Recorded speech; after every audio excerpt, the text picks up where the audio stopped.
નમસ્કાર વિદ્યાર્થી મિત્રો, આજે આપણે એકરૂપ ત્રિકોણ અને સમરૂપ ત્રિકોણનો અભ્યાસ કરીશું. તમને એમ થશે કે ત્રિકોણોની વાત અહીં સાયન્સમાં ક્યાંથી આવી ગઈ?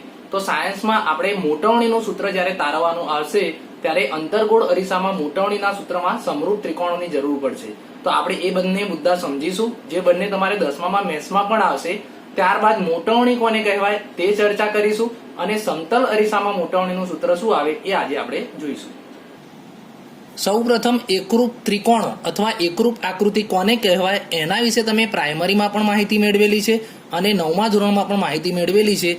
એકરૂપ ત્રિકોણ અથવા એકરૂપ આકૃતિ, જેમ કે તમારી મેથ્સની 2 ચોપડી લો, સાયન્સની 2 ચોપડી લો, જે આકૃતિઓ તદ્દન એકબીજા સાથે સરખી હોય એને એકરૂપ આકૃતિ કહી શકાય. તો એકરૂપ ત્રિકોણ એટલે એવા 2 ત્રિકોણ કે જેના 6 અંગો સમાન હોય, મતલબ એની બાજુ, ધારો કે AB 2 સેમી છે તો PQ પણ 2 સેમી જ હોય, BC 3 સેમી છે તો QR પણ 3 સેમી જ હોય, AC 4 સેમી હોય, ધારો કે કહું છું, આ માપ આપણે એમને એમ આશરે લીધેલા છે, તો PR પણ 4 સેમી હોય. એટલે કે એની ત્રણે બાજુઓ કેવી થઈ? AB અને PQ સમાન થઈ, BC અને QR સમાન થઈ અને AC અને PR સમાન થઈ, એટલે બાજુઓ સમાન થઈ. અને ખૂણા પણ સમાન હોય, ધારો કે ખૂણો A 30 અંશનો હોય તો ખૂણો P પણ 30 અંશનો હોય, એટલે કે ખૂણો A અને ખૂણો P સમાન હોય. ખૂણો B અને ખૂણો Q, એની સામે કયો અનુરૂપ ખૂણો આવે છે એ આપણે અહીં જોવાનું છે. તો C ના અનુરૂપ R આ સમાન હોય. એટલે કે એકરૂપ આકૃતિ કોને કહેવાય અથવા એકરૂપ ત્રિકોણ કોને કહેવાય? જેના બધા જ અંગો, ત્રણે બાજુ પણ સમાન હોય અને ત્રણે ખૂણા પણ સમાન હોય, એને એકરૂપ ત્રિકોણ કહેવામાં આવે છે. હવે સમરૂપ ત્રિકોણ વિશે સમજીએ, જે તમારે અરીસાના સૂત્રમાં તારવવાનું જરૂર પડશે. તેથી એ ખાસ સમજજો કે સમરૂપ ત્રિકોણ કોને કહેવાય. સમરૂપ ત્રિકોણનો મતલબ એવો થાય કે જે ત્રિકોણોમાં ખૂણા સમાન હોય. ખાસ સાંભળજો, ખૂણા સમાન હોય. ધારો કે આપણે ABC અને PQR લઈએ તો એના ખૂણા એકરૂપ હોય, એટલે કે ખૂણો A જેટલા માપનો હોય એટલા જ માપનો ખૂણો P થાય. ખૂણા તો સરખા હોય, એ તો એકરૂપ ત્રિકોણમાં પણ હતું. ખૂણો B અને ખૂણો Q સરખા હોય, ખૂણો C અને ખૂણો R સરખા હોય, પરંતુ એની બાજુઓ સમાન ન હોય, સમપ્રમાણમાં હોય. હવે તમને એમ થશે કે સમપ્રમાણ એટલે શું, તે હું તમને સમજાવું છું. ધારો કે AB 2 છે, આ 3 છે અને આ 5 સેમી છે, તો PQ હું 4 સેમી લઉં, 6 સેમી લઉં અને આ 10 સેમી લઉં છું. હવે જો AB અને PQ નો ગુણોત્તર લઈએ, જો આપણે AB અને PQ નો ગુણોત્તર લઈએ તો 2/4, 2/4 એટલે એનો જવાબ કેટલો આવશે? 1/3. એ જ રીતના BC અને QR નો ગુણોત્તર પણ 1/3 આવશે અને AC અને PR નો ગુણોત્તર પણ 1/3 આવશે. મતલબ કે જે અનુરૂપ બાજુઓ હોય એમના ગુણોત્તર સમાન હોય. આ સૌથી અગત્યનું કામનું છે, એ સમજજો. AB/PQ બરાબર BC/QR બરાબર AC/PR, એટલે કે એમના ગુણોત્તર સમાન થાય. સમજી ગયા? AB/PQ બરાબર BC/QR બરાબર AC/PR. આ ત્રણેય ગુણોત્તરમાંથી તમે કોઈ પણ ગુણોત્તરને સરખાવી શકો છો. હવે મોટવણી કોને કહેવાય? મોટવણીની વ્યાખ્યા બહુ સિમ્પલ છે. આપણે આગળ અરીસાની આકૃતિમાં જોયું હતું કે વસ્તુ અને પ્રતિબિંબ, વસ્તુની ઊંચાઈને આપણે h વડે દર્શાવી હતી અને પ્રતિબિંબની ઊંચાઈને h' વડે દર્શાવી હતી. તો મોટવણી માટે સિમ્પલ યાદ રાખવું હોય તો h' એટલે મોટવણી, આટલું ધ્યાન રાખવાનું છે.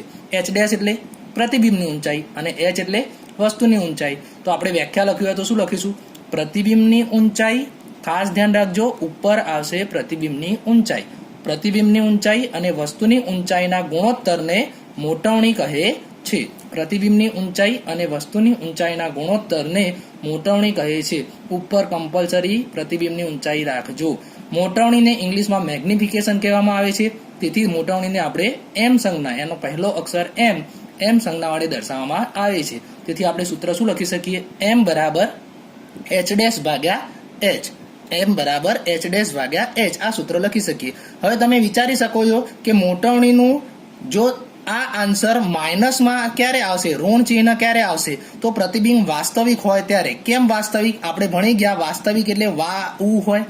વાસ્તવિક પ્રતિબિંબ હંમેશા ઉલટું હોય. તો ઉલટુંનો મતલબ તમે વસ્તુ ઉપરની બાજુમાં લેશો તો પ્રતિબિંબ ક્યાં લેશું? નીચેની બાજુમાં. હવે આપણે એ ભણી ગયા છે કે ઉપરની બાજુમાં ધન મૂલ્ય લેવામાં આવે છે અને નીચેની બાજુ હોય તો ઋણ મૂલ્ય લેવામાં આવે છે. તો નીચેની બાજુ પ્રતિબિંબ મળે એટલે ઉપરનો આન્સર ઋણ આવશે ઉપરનો આન્સર ઋણ આવશે અને નીચેનો આન્સર ધન આવશે. આ સમજ્યા? ઉપરનો આન્સર ઋણ આવશે અને નીચેનો આન્સર ધન આવશે. એટલે ઉપર માઇનસ નીચે પ્લસ. હવે ભાગાકારમાં માઇનસ પ્લસ શું થવાનું? માઇનસ. એટલે કે વાવ હોય વાવ ત્યારે મોટવણીનું મૂલ્ય હંમેશા ઋણ આવે છે. ખાસ ધ્યાન રાખજો, મોટવણીની આન્સર ઋણ હોય તો એ પ્રતિબિંબ વાવ હોય અને જો મોટવણીનો આન્સર ધન હોય, મોટવણીનો જવાબ ધન હોય તો પ્રતિબિંબ આભાસી અને ચત્તુ પ્રતિબિંબ સૂચવે છે. સમતલ અરીસા માટે મોટવણીનું સૂત્ર બહુ સિમ્પલ છે. આપણે ભણી ગયા કે સમતલ અરીસો, ધારો કે mn સમતલ અરીસો લઉં તો એમાં ધ્રુવ P થી વસ્તુ જેટલા અંતરે મૂકવું. આ વસ્તુ અંતરને આપણે u વડે દર્શાવીએ છીએ. વસ્તુ જેટલા અંતરે મૂકવું, પ્રતિબિંબ એટલા જ અંતરે વિરુદ્ધ દિશામાં મળે એ આપણે ભણી ગયા છે. હવે વસ્તુની ઊંચાઈને h કહું, પ્રતિબિંબની ઊંચાઈને h' કહું. બંને કઈ બાજુ છે? ઉપરની બાજુ જ છે.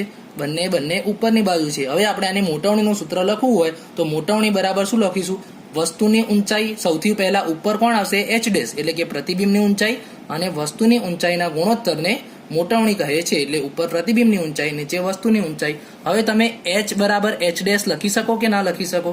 તમે h' ના જગ્યાએ h લખી શકો. ધારો કે એમ સમજો આ 5 સેન્ટીમીટરની વસ્તુ છે તો એનું પ્રતિબિંબ પણ કેટલું મળવાનું? 5 સેન્ટીમીટર. તો 5/5 એટલે આન્સર કેટલો આવશે? 1. ખાસ ધ્યાન રાખજો, સમતલ અરીસા માટે મોટવણીનું મૂલ્ય હંમેશા 1 આવે.